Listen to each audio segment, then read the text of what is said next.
Seigneur, viens à mon aide. Seigneur, viens vite à mon secours.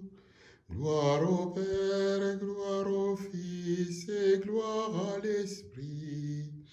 Ô Dieu qui était et qui vient, pour les siècles des siècles. Amen. Alléluia. L'Eucharistie est fêtée le jeudi. Ouvrons notre méditation sur la conséquence du partage qu'implique Jésus dans son corps et son précieux sang. La sagesse a dressé une table. Elle invite les hommes au festin. Venez au banquet du Fils de l'homme. Mangez et buvez la Pâque de Dieu. Celui qui se donne dans son corps et son sang se donne aussi dans sa parole de vie. Écoutons. La sagesse a dressé une table. Elle invite les hommes au festin. De l'évangile de Jésus-Christ selon saint Luc. En ce temps-là, Jésus disait à ses disciples, « Quand vous verrez Jérusalem encerclée par des armées, alors sachez que sa dévastation approche. Alors ceux qui seront en Judée, qui s'enfuient dans les montagnes, ceux qui seront à l'intérieur de la ville, qu'ils s'en éloignent, ceux qui seront à la campagne, qu'ils ne rentrent pas en ville, car ce seront des jours où justice sera faite pour que soit accomplie toute l'écriture. Quel malheur pour les femmes qui seront enceintes et celles qui allaiteront à ces jours-là, car il y aura un grand désarroi dans le pays, une grande colère contre ce peuple. Ils tomberont sous le tranchant de l'épée, ils seront amenés en captivité dans toutes les nations. Jérusalem sera foulée aux pieds par des païens jusqu'à ce que leur temps soit accompli. Il y aura des signes dans le soleil, la lune et les étoiles. Sur terre, les nations seront affolées et désemparées par le fracas de la mer et des flots. Les hommes mourront de peur dans l'attente de ce qui doit arriver au monde, car les puissances des cieux seront ébranlées. Alors, on verra le Fils de l'homme venir dans une nuée avec puissance et grande gloire. Quand ces événements commenceront, redressez-vous et relevez la tête, car votre rédemption est grande. Pain de vie, corps ressuscité, source vive de l'éternité. Un véritable corps et sang de Jésus-Christ, dont sans réserve de l'amour du Seigneur. Corps véritable de Jésus Sauveur. Pain de vie, corps ressuscité, source vive de l'éternité. Pâque nouvelle, désirée d'un grand désir, terre promise du salut par la croix.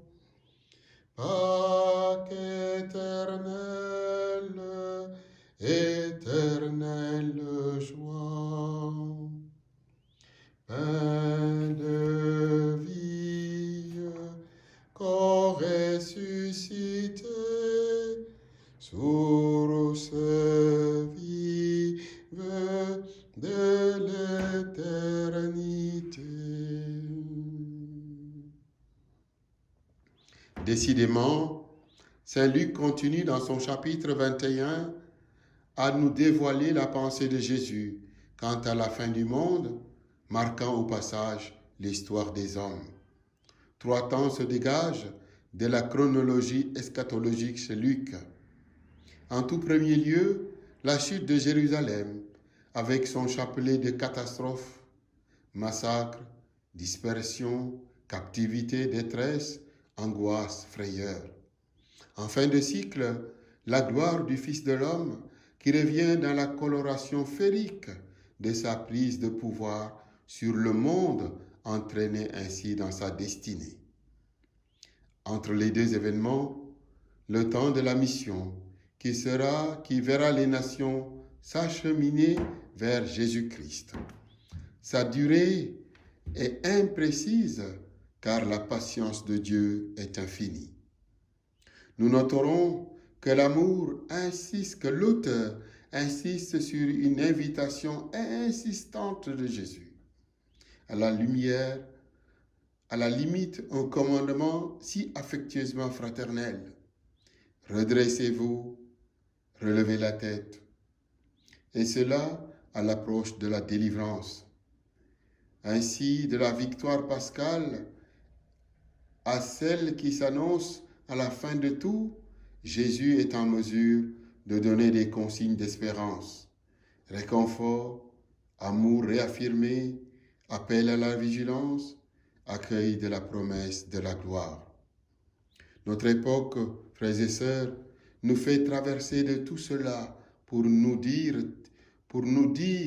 et témoigner de ce Jésus vainqueur et de notre attachement fidèle à ses promesses de gloire, servant au passage la fraternité.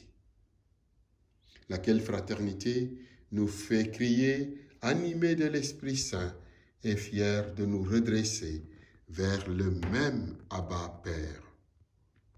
Notre Père, qui es aux cieux, que ton nom soit sanctifié, que ton règne vienne, que ta volonté soit faite sur la terre comme au ciel.